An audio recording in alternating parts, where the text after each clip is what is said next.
NCIB times ಮೀಡಿಯಾಗೆ ಸ್ವಾಗತ. ನಾನು Darshan Hunsur.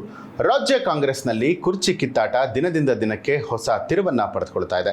CM ಬದಲಾವಣೆ ಚರ್ಚೆಗಳ ಬೆನ್ನಲ್ಲೇ ಇದೀಗ ರಾಜ್ಯದಲ್ಲಿ ಮತ್ತೆ ದಲಿತ ಸಿಎಂ ಕೂಗು ಮುನ್ನೆಲೆಗೆ ಬಂದಿದ್ದು, ದಲಿತ ಸಮುದಾಯದ ನಾಯಕರು, ಪ್ರಭಾವಿ ಸಚಿವರು, ಗೃಹ ಸಚಿವರಾದ ಡಾಕ್ಟರ್ ಜಿ ಪರಮೇಶ್ವರ್ ಅವರ ಬೆನ್ನಿಗೆ ನಿಂತಿದ್ದಾರೆ.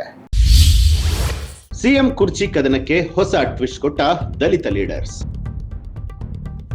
ರಾಜ್ಯ ಕಾಂಗ್ರೆಸ್ನಲ್ಲಿ ಸಿಎಂ ಕುರ್ಚಿ ಕುರುಕ್ಷೇತ್ರ ದಿನದಿಂದ ದಿನಕ್ಕೆ ಹೊಸ ತಿರುವನ್ನ ಪಡೆದುಕೊಳ್ತಾ ಇದೆ. ಸಿಎಂ ಬದಲಾವಣೆ ಚರ್ಚೆಗಳ ಬೆನ್ನಲ್ಲೇ ಇದೀಗ ರಾಜ್ಯದಲ್ಲಿ ಮತ್ತೆ ದಲಿತ ಸಿಎಂ ಕೂಗು ಮುನ್ನೆಲೆಗೆ ಬಂದಿದ್ದು, ದಲಿತ ಸಮುದಾಯದ ನಾಯಕರು ಹಾಗೂ ಪ್ರಭಾವಿ ಸಚಿವರು, ಗೃಹ ಸಚಿವ ಡಾಕ್ಟರ್ ಜಿ ಪರಮೇಶ್ವರ್ ಅವರ ಬೆನ್ನಿಗೆ ನಿಂತಿದ್ದಾರೆ. ಮುಖ್ಯಮಂತ್ರಿ ಸ್ಥಾನದಲ್ಲಿ ಸಿದ್ದರಾಮಯ್ಯ ಅವರೇ ಮುಂದುವರಿಬೇಕು. ಒಂದು ವೇಳೆ ನಾಯಕತ್ವ ಬದಲಾವಣೆ ಮಾಡುವಂತ ಅನಿವಾರ್ಯತೆ ಎದುರಾದ್ರೆ ಅಥವಾ ಹೈಕಮಾಂಡ್ ಸಿಎಂ ಬದಲಾವಣೆಗೆ ಮುಂದಾದ್ರೆ ಈ ಸ್ಥಾನವನ್ನ ದಲಿತರಿಗೆ ಕೊಡಬೇಕು ಅಂತ ಹೇಳಿ ವರಿಷ್ಠರ ಮುಂದೆ ಹಕ್ಕು ಮಂಡಿಸುವುದಕ್ಕೆ ದಲಿತ ನಾಯಕರು ತೀರ್ಮಾನ ಮಾಡಿದ್ದಾರೆ ಅಂತ ಹೇಳಲಾಗಿದೆ.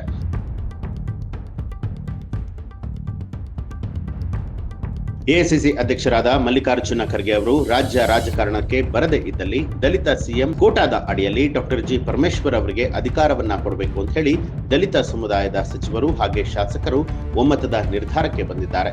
ಈ ಬಗ್ಗೆ ಪ್ರಭಾವಿ ಸಚಿವರಾದ ಎಚ್.ಸಿ. ಮಹದೇವಪ್ಪ, ಸತೀಶ್ ಜಾರಕಿಹೊಳಿ, ಕೆಎನ್ ರಾಜಣ್ಣ ಸೇರಿದಂತೆ ಹಲವು ದಲಿತ ನಾಯಕರು ಹಾಗೂ ಶಾಸಕರು ಸಭೆಯನ್ನ ನಡೆಸಿ ಹೈಕಮಾಂಡ್ ಮುಂದೆ ಒತ್ತಾಯಿಸುವುದಕ್ಕೆ ಪ್ಲಾನ್ ಮಾಡಿದ್ದಾರೆ. ಪರಂಗೆ ಸಿಎಂ ಪಟ್ಟಬೇಕೆ? ನಾಯಕರ ವಾದವೇನು? ದಲಿತ ಸಮುದಾಯ ಮೊದಲಿನಿಂದಲೂ ಕೂಡ ಕಾಂಗ್ರೆಸ್ ಪಕ್ಷದ ಬೆನ್ನಿಗೆ ಗಟ್ಟಿಯಾಗಿ ನಿಂತಿದೆ. ಬೇರೆ ರಾಜ್ಯಗಳಲ್ಲಿ ಕಾಂಗ್ರೆಸ್ ಹಾಗೂ ಇತರೆ ಪಕ್ಷಗಳು ದಲಿತರನ್ನ ಮುಖ್ಯಮಂತ್ರಿಯನ್ನಾಗಿ ಮಾಡಿದೆ. ಆದರೆ ಅದೇ ರೀತಿಯಲ್ಲಿ ಕರ್ನಾಟಕದಲ್ಲೂ ಕೂಡ ದಲಿತರಿಗೆ ಅವಕಾಶವನ್ನ ಕೊಡಬೇಕು. ಪರಮೇಶ್ವರ್ ಅವರು 8 ವರ್ಷಗಳ ಕಾಲ ಕೆಪಿಸಿಸಿ ಅಧ್ಯಕ್ಷರಾಗಿ ಪಕ್ಷದ ಸಾರಥ್ಯವನ್ನ ಯಶಸ್ವಿಯಾಗಿ ನಿಭಾಯಿಸಿದ್ದಾರೆ. 2013ರಲ್ಲಿ ಅವರಿಗೆ ಸಿಎಂ ಆಗುವಂತ ಅವಕಾಶ ಇತ್ತು. ಆದರೆ ಚುನಾವಣೆಯಲ್ಲಿ ಸೋತ ಕಾರಣ ಆ ಹುದ್ದೆಯಿಂದ ವಂಚಿತರಾಗ್ತಾರೆ. ಸೋತರು ಕೂಡ ಪಕ್ಷಕ್ಕಾಗಿ ಪರಮೇಶ್ವರ್ ಸಾಕಷ್ಟು ಶ್ರಮವನ್ನ ಹಾಕಿದ್ರು.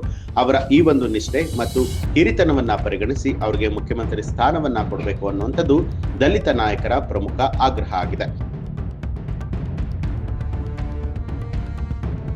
ಒಟ್ಟಾರೆಯಾಗಿ ಸಿದ್ದರಾಮಯ್ಯ ಅವರ ಕುರ್ಚಿಗೆ ಸಂಚಕಾರ ಬಂದಿದೆ. ಈ ಸ್ಥಾನವನ್ನ ಪಡೆಯೋದಕ್ಕೆ ಕಾಂಗ್ರೆಸ್ ಪಾಳೆಯದಲ್ಲಿ ದಲಿತ ನಾಯಕರು ಈಗಿನಿಂದಲೇ ತೆರೆಮರೆಯಲ್ಲಿ ಸಿದ್ಧತೆ ಹಾಗೆ ಒಗ್ಗಟ್ಟಿನ ಪ್ರದರ್ಶನವನ್ನ ಆರಂಭ ಮಾಡಿದ್ದಾರೆ.